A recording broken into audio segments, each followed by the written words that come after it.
pemahaman makrifat. Yang dikatakan syariat itu hakikatnya batang tubuh ini. Ini syariat. Ya. Kenapa dikatakan batang tubuh ini syariat? Karena disinilah Tuhan ingin menampakkan dirinya ya, melalui af'alnya Allah. Artinya apa?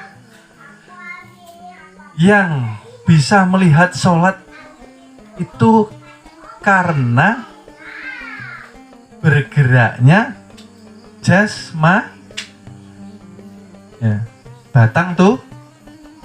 Lah, batang tubuh ini yang menggerakkan siapa? Yang menggerakkan ialah yang dikatakan hayat. Hayat menjadi ruh. Ingin dikenal maka dia keluar masuk dikatakan napas. Ketika napas naik tarki, Tuhan mengatakan inilah wujudku. Ketika keluar, Tuhan menyatakan inilah zatku.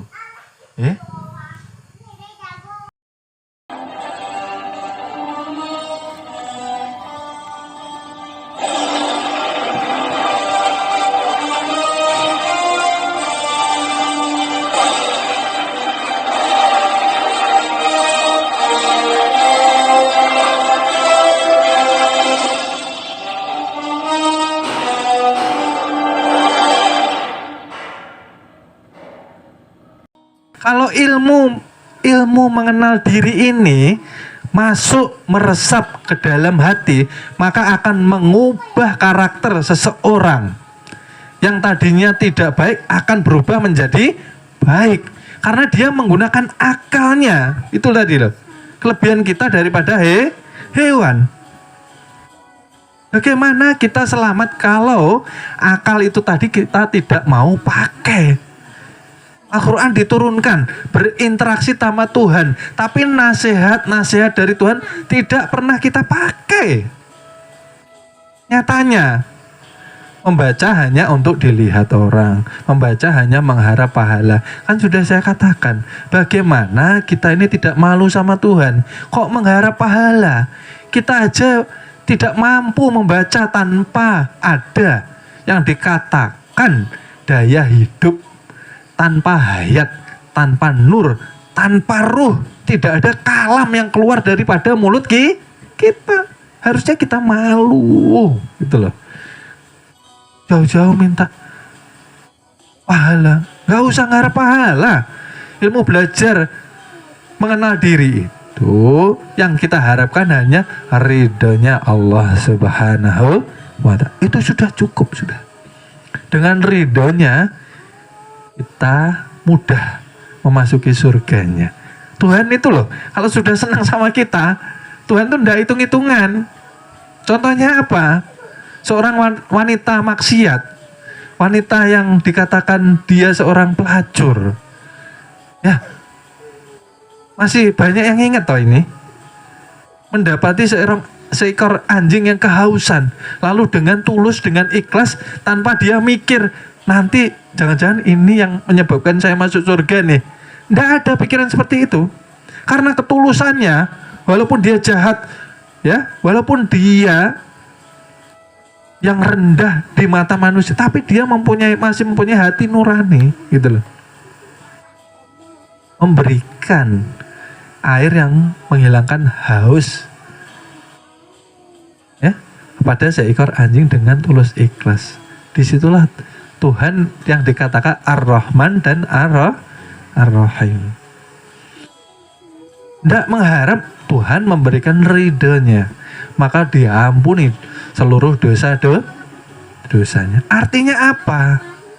Artinya yang pertama, janganlah kita berputus asa ketika mempunyai dosa yang besar. Besarnya dosa kita lebih besar lagi ampunan Tuhan kepada kita. Dosa kita besarnya seberapa sih?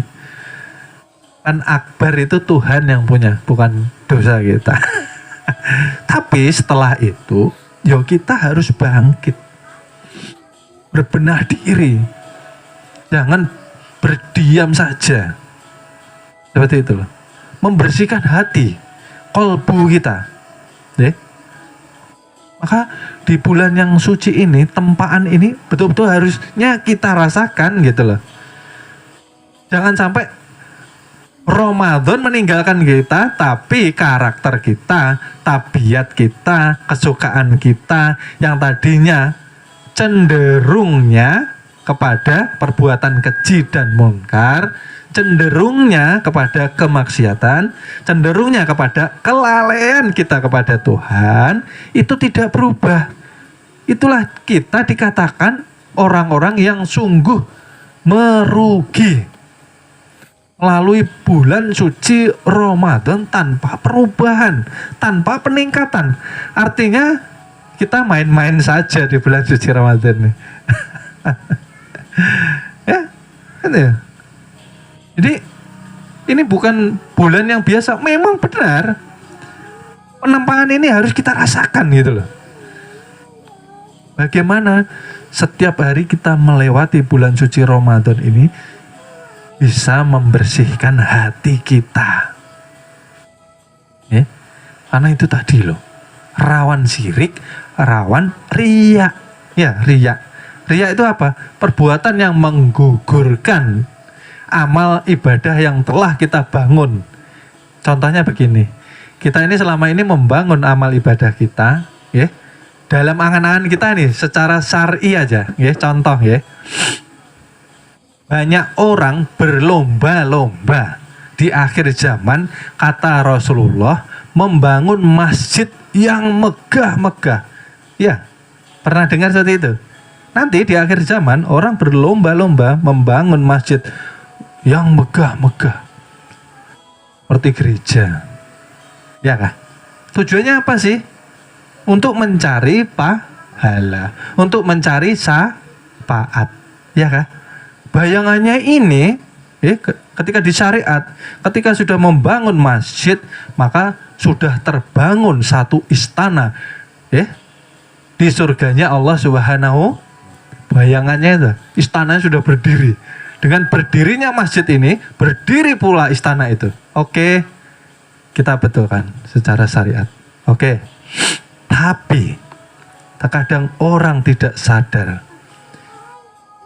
Ketika sudah berdiri masjid itu, ketika Tuhan sudah membangunkan istananya di surganya Allah Subhanahu wa Ta'ala, tidak berselang lama dia juga yang menghancurkan istananya di surganya Allah Subhanahu. Sudah dibangunkan istana ini, nah, tidak berselang lama ketika masjid itu berdiri maka dihancurkan. Rugi enggak? Rugi. Tanpa sepengetahuannya. Kenapa? Timbul yang namanya riya di dalam hatinya. Biasanya yang bangun masjid ini timbul rasa riya ini kalau sudah ada pergantian pengurus masjid. Biasanya yang saya pantau seperti itu. Kalau ada perubahan pengurus masjid tanpa sepengetahuan yang mendirikan masjid, maka nanti ujung-ujungnya karena ketidakcocokan program-programnya, lalu timbul yang namanya debat. Nah, biasanya yang membangun masjid ini tidak terima, udah berdebat begini begitu, pada ujungnya nanti pamungkasnya pasti dia bilang seperti ini. Kebanyakan yang saya dengar sih, masjid ini loh, kalau tidak saya tidak berdiri masjid ini, sayanya keluar. Disitulah runtuh istananya di surganya Allah Subhanahu. Masjid ini kalau tidak dengan dana saya, tidak akan berhasil dibangun di tanah seluas ini, semegah ini, kalau tidak karena saya. Nah, jadi ya tolong ya, kalau yang ini yang mendengar ini umpamanya, yang punya masjid, yang mendirikan masjid, ya minta tolong. Setelah masjidnya terbangun jangan diungkit-ungkit lah. Sekarang malah luar biasa lagi terkadang. masjidnya dinamai dengan namanya. Masjid Fulan bin Fulan. Wah, luar biasa. Ya, ini untuk pelajaran.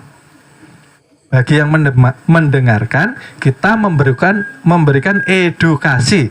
Jangan sampai sia-sia. Uang ratusan juta umpamanya, ratusan miliar yang engkau keluarkan, sia-sia nantinya karena engkau tidak mengerti apa yang menyebabkan amal ibadahmu itu gugur. Karena mengungkit-ngungkit, merasa bisa, syirik sudah. Kalau tidak saya, kalau sampean ndak diberi napas ya ndak bisa sampean. Kalau sampean ndak punya roh ndak bisa sampean. Habis dah. Kalau sudah dikuliti kayak gini nih manusia, habis kesombongannya. Tapi terkadang manusia ya perlu disandarkan. Manusia perlu disadarkan. Ya? Karena manusia jikalau tidak disandarkan dan tidak disadarkan, terlalu banyak impian-impiannya. Lupa diri, lupa asalnya. Akhirnya karakternya, wataknya, sifatnya arogan, sombong. Sombong sama Tuhan tuh ndak ada malu-malunya. Ya, masa berapa kali Ramadan sifatnya masih begitu-begitu saja. Arogan. Terus gunanya apa? Manfaatnya apa Ramadan? Berarti tidak manfaat dong. Hanya ngikuti aja, kita menggugurkan aja.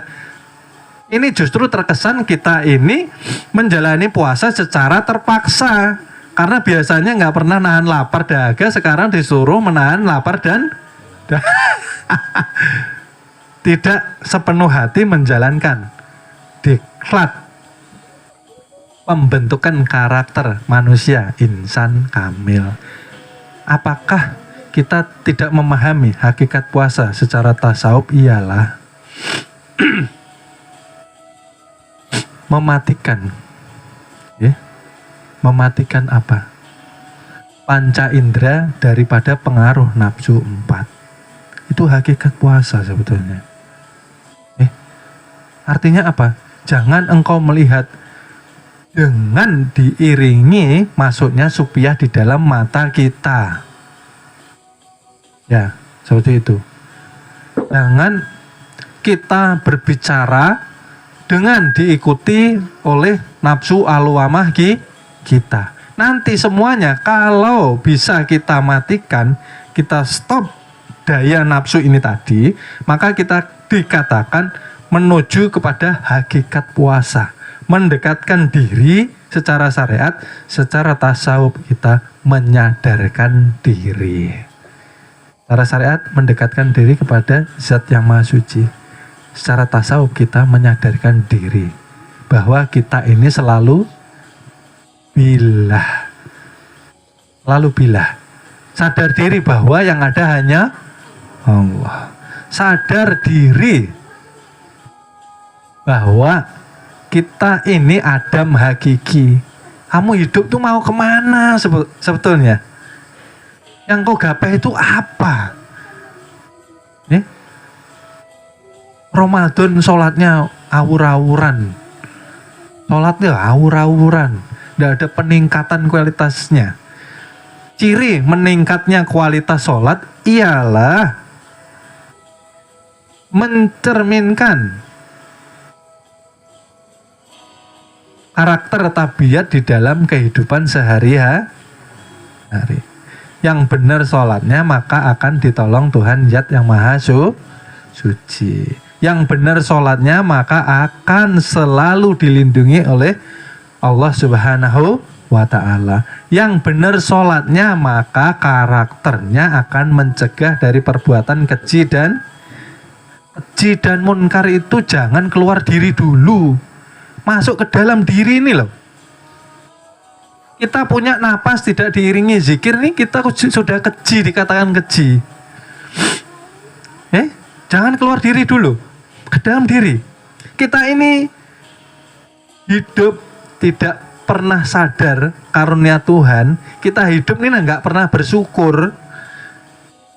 Ya, bersyukur itu apa? Tasawufnya selalu mengisi setiap gerak dengan sadar Tuhan. Ya kah? Selama ini kita bersyukur kan enggak? Gitu loh. Kalau kita napas aja nggak sadar, biasanya nggak sadar Tuhan juga ini.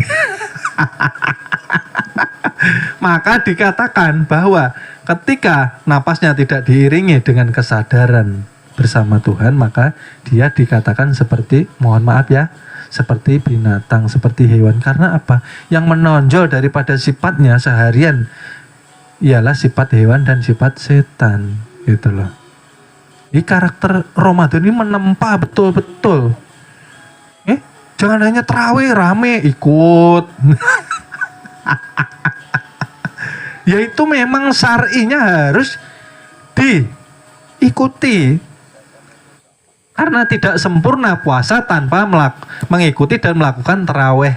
Tidak diterima puasa kalau tidak menjalankan sholat 5 waktu. 5 waktu dijalankan, terawih dijalankan juga. Nggih?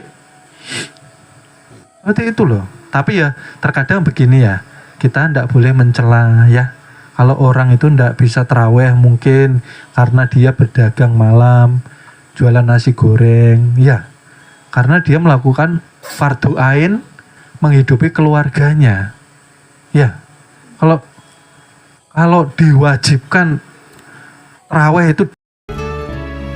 Mohon maaf, akan kami lanjut ke episode berikutnya. Terima kasih.